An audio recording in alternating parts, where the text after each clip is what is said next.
السلام عليكم، مرحبا بكم عندي في القناة. اليوم ان شاء الله غادي نقدم لكم واحد الوصفة طبيعية وصحية.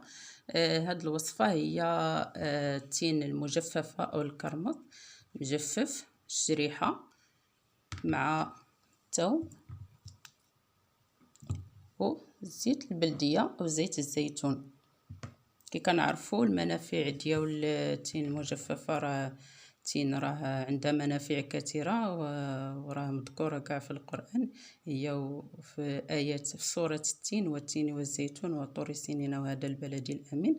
وكاع العلماء هضروا على الأهمية ديال التين مع الزيتون. ملي كتخلط كتعطي واحد تبارك الله واحد المنفعة كبيرة. وكذلك الثوم ما نساوش المنافع ديالو. الثوم كذلك عنده منافع كثيره، فهو مضاد حيوي انتيبيوتيك طبيعي وعنده بزاف د المنافع. زيت الزيتون كذلك فراه غنيه بالمكونات ديالها، غنيه بحامض الاوليك، فيها الاوميغا 3 الدهون الاوميغا 3 كلهم فيهم فوائد مهمين.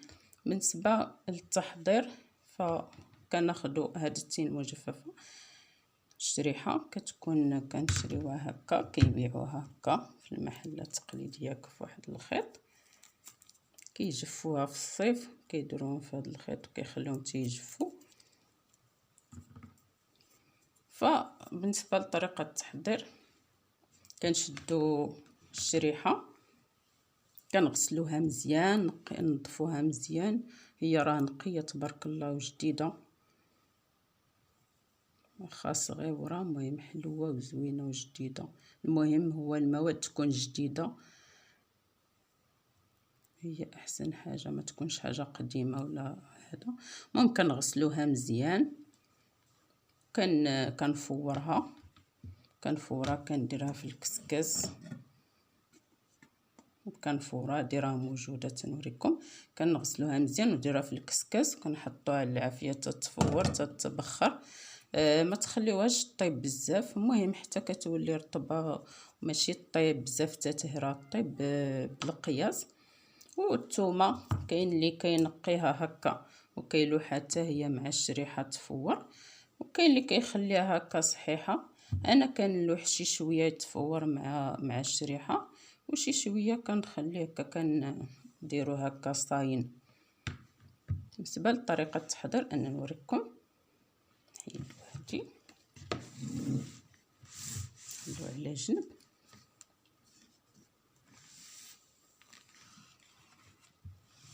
بالنسبه للتحضير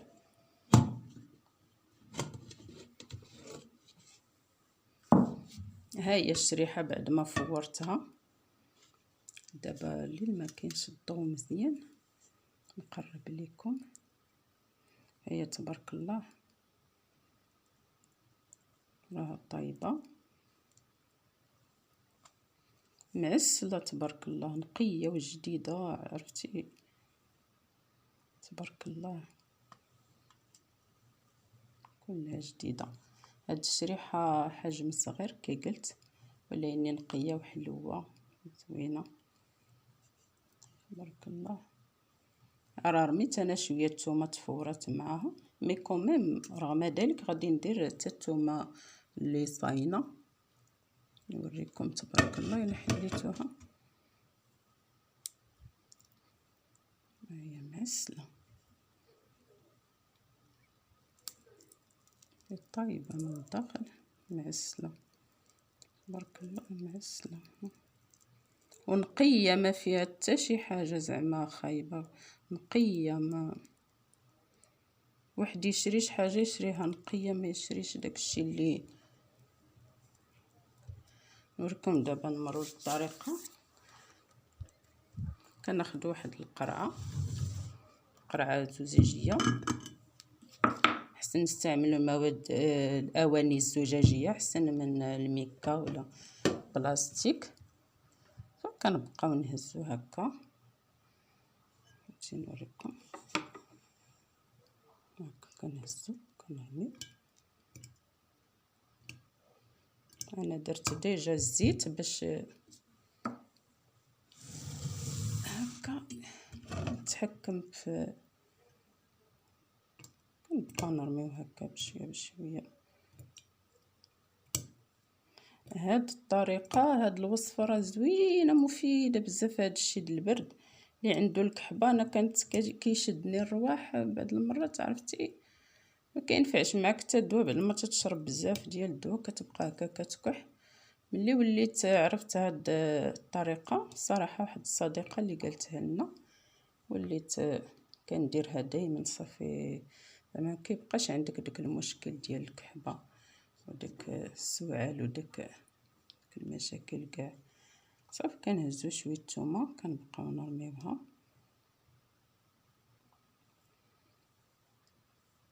كاين اللي كيشد هكا الشريحه وكيحلها، جبت الماس كيحلها كي بحال هكا وكيدير فيها الثومه، دير لها هكا.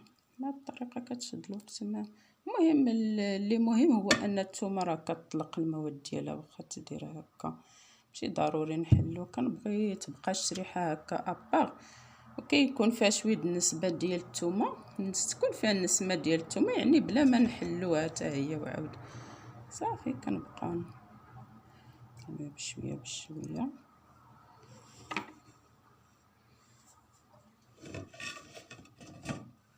كنبقاو نرميو الثومه. هاد الثومه راه مع الوقت تعطي تتبقى تطلق، تبقى تطلق. شوفي يدي تعسلات كتبقى تطلق واحد العسوليه ديالها. كيديروا بها حتى المربى، يمكن دير حتى المربى. نرجعوا كي قلت لكم كنبقاو نرميو هكا الثومه. هاد الثومه راه كتبقى تطلق، واخا تشوفوها هكا قاصحه زعما، راه مع الزيت كتطلق داك المواد ديالها، وتتكون النسمه ديالها في هذا في الكرموس. يعني ماشي ضروري نديروها وسط الكرموسه. صافي كنستمروا بهذه الطريقه كل شويه ونرميو شويه الثومه.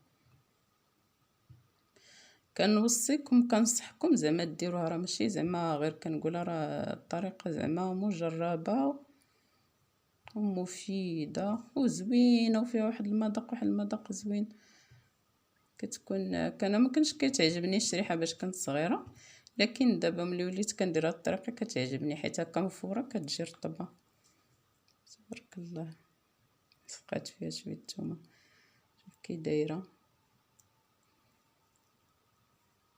طبها مزيان. العسل ده تبارك الله حليوه.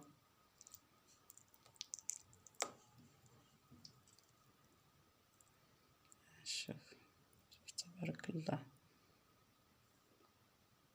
نقيه كتبري. انا بعدا كتشهيني غير هكذا.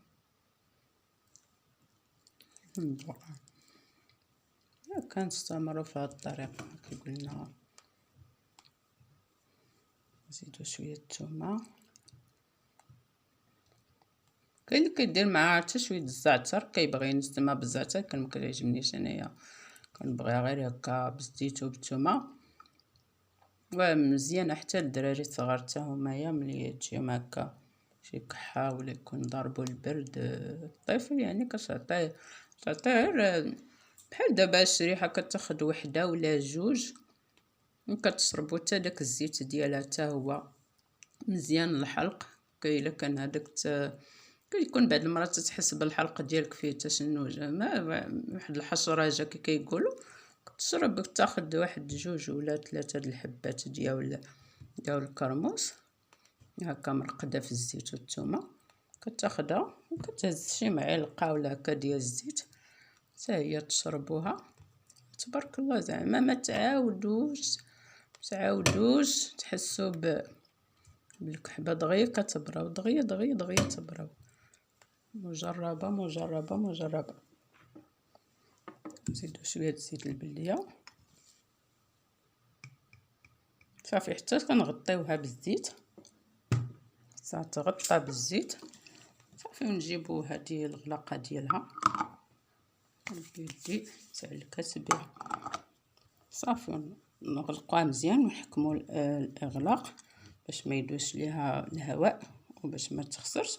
هكا شتي تبارك الله كتبقى حتى عام، تبقى حتى عام وتستافدوا بها.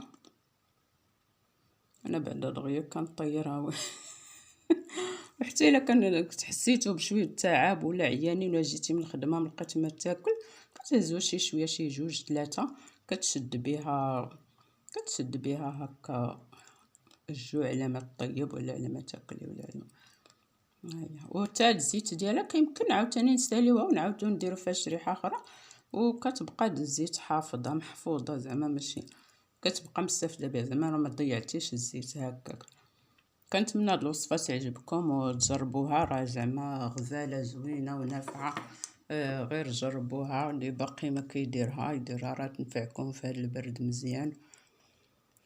وشكرا، كنتمنى ينال الفيديو اعجابكم وديروا اللايك والمشاركه والتعليقات المحفزه. شكرا لكم، ميرسي بوكو.